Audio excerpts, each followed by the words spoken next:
নমস্কার বন্ধুরা, সবাই কেমন আছো? আমি রুমকি চলে এসেছি আবারও একটা নতুন রেসিপি নিয়ে।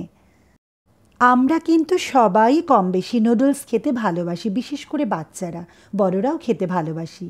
তো আজ আমি তোমাদের সাথে শেয়ার করছি নুডলস রেসিপি, কিন্তু একদম ভিন্ন স্বাদের। তাহলে চলো রেসিপিটা একটু দেখে নাও। আমি প্রথমেই একটা প্যানে জল গরম করে নিয়েছি। এবার এর মধ্যে আমি নুডলস একটু বয়েল করে নিচ্ছি। দেখো, একদম লোকাল ব্র্যান্ড আমি এখানে ব্যবহার করেছি। আমি এখানে পান্ডা ব্র্যান্ডের নুডলস ব্যবহার করছি। তোমরা তোমাদের পছন্দ মতো যে কোনো ব্র্যান্ডের নুডল ব্যবহার করতে পারো। এবার আমি গরম জলের মধ্যে নুডলস দিয়ে দিচ্ছি। নুডলস সিদ্ধ করার সময় আমি দিয়ে দিচ্ছি লবণ। এর ফলে আলাদা করে লবণ দেওয়ার আর প্রয়োজন হবে না এবং নুডলসের মধ্যে খুব সুন্দরভাবে লবণটা ঢুকে যাবে। নুডলস সিদ্ধ হয়ে গেছে। এবার আমি দেখিয়ে দিচ্ছি যে কেমন সিদ্ধ হলো। খেয়াল রাখতে হবে নুডলস যেন কখনোই খুব বেশি সিদ্ধ না হয়ে যায়। নুডলসের জল ঝরিয়ে নিলাম। এরপর ঠান্ডা জলে একটু ধুয়ে নিলাম। আমি যখনই নুডলস রান্না করি এভাবে একটু ঠান্ডা জল দিয়ে ধুয়ে নিই। এবার দিয়ে দিচ্ছি 1 চামচ সর্ষের তেল। ভালো করে নুডলসের গায়ে আমি তেল মাখিয়ে নিলাম। আমি যেহেতু সর্ষের তেলে রান্না করি তাই এখানে সর্ষের তেল দিয়েছি। আপনারা যে তেলে রান্না করেন সেই তেলই এখানে ব্যবহার করতে পারেন। আর তেলটা মাখিয়ে রাখলে নুডলস গায়ে গায়ে লেগে যাবে না, একদম ঝরঝরে থাকবে। আমি যখন রান্না করব তখন আমি দেখিয়ে দেব যে নুডলস কেমন রয়েছে। চলে যাচ্ছি নেক্সট স্টেপে। আমি নিয়ে নিয়েছি একটা বোল।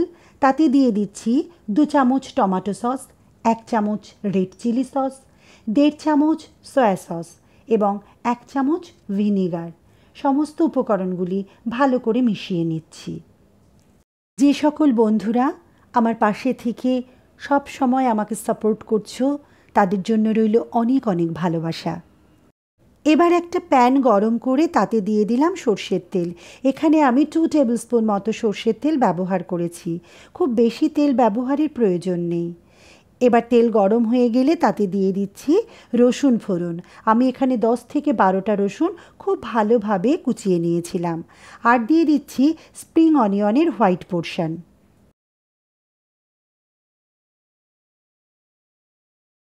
এবার আমি রসুন ও স্প্রিং অনিয়ন হালকা করে ভেজে নিচ্ছি। অল্প ভাজলেই একটা সুন্দর গন্ধ বেরোনো শুরু হবে। ব্যাস, বেশি ভাজার কিন্তু একদমই দরকার নেই। এবার দিয়ে দিচ্ছি ক্যাপসিকাম। একটু বড় বড় করে আমি ক্যাপসিকাম এখানে কেটে রেখেছি।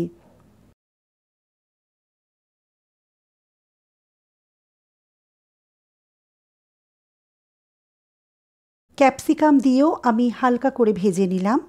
এবার আমি অ্যাড করছি যে সসের মিশ্রণটি আমি তৈরি করে রেখেছিলাম, সেই সসের মিশ্রণটি।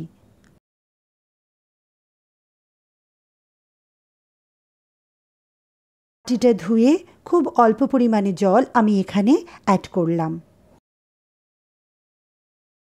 সস ফুটে উঠেছে দেখুন। এবার আমি অ্যাড করছি সিদ্ধ করে রাখা নুডলস। এর আগে আমি দেখিয়ে দিচ্ছি নুডলসটা কেমন আছে। একদম ঝরঝরে আছে, কোনো নুডলস একটার গায়ে একটা লেগে নেই। এই নুডলস আমি এর মধ্যে অ্যাড করছি। এবার ধীরে ধীরে নুডলস আর সস আমি মিশিয়ে নিচ্ছি। একটু সময় নিয়ে নুডলস এবং সস মিশিয়ে নেব। এই সময় কিন্তু গ্যাসের ফ্লেমটা একটু কমিয়ে দেওয়াই ভালো। মিডিয়াম ফ্লেমে আমি সস এবং নুডলস ধীরে ধীরে মিশিয়ে নিচ্ছি। আমি কিন্তু এখানে কোনো সবজি বা চিকেন, এগ কিছু অ্যাড করিনি।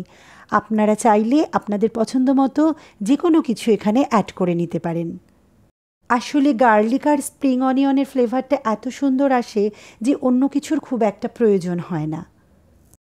ভালো করে মেশানো হয়ে গেছে। এবার আমি অ্যাড করছি স্প্রিং অনিয়নের গ্রিন পোর্শন আর দিয়ে দিচ্ছি 1 চামচ গোলমরিচের গুঁড়ো। ভালো করে নুডলসের সঙ্গে আবারও এগুলি মিশিয়ে নিচ্ছি। এই সময় প্রয়োজনে আপনারা লবণটা একটু চেক করে নিতে পারেন, যদি প্রয়োজন হয় তাহলে অ্যাড করতে পারেন। আর যে সকল বন্ধুরা আমার চ্যানেলে প্রথম, তাদের যদি আমার এই ভিডিওটি ভালো লেগে থাকে তাহলে চ্যানেলটি সাবস্ক্রাইব করে লাইক, কমেন্ট, শেয়ার করে এবং বেল আইকনটি প্রেস করে পাশে থাকার জন্য অনুরোধ করব। এই ফাঁকে আমি বানিয়ে নিলাম একটা অমলেট। যখন আমি সার্ভ করব তখন নুডলসের ওপর এই অমলেটটা দিয়ে সার্ভ করব। তো আজকের ভিডিওটা যদি আপনাদের সকলের ভালো লেগে থাকে তাহলে চ্যানেলটি সাবস্ক্রাইব করে লাইক কমেন্ট ও শেয়ার করে পাশে থাকার অনুরোধ করব। আর বেল আইকনটা কিন্তু প্রেস করতে ভুলবেন না। তো আজকের মতো নমস্কার।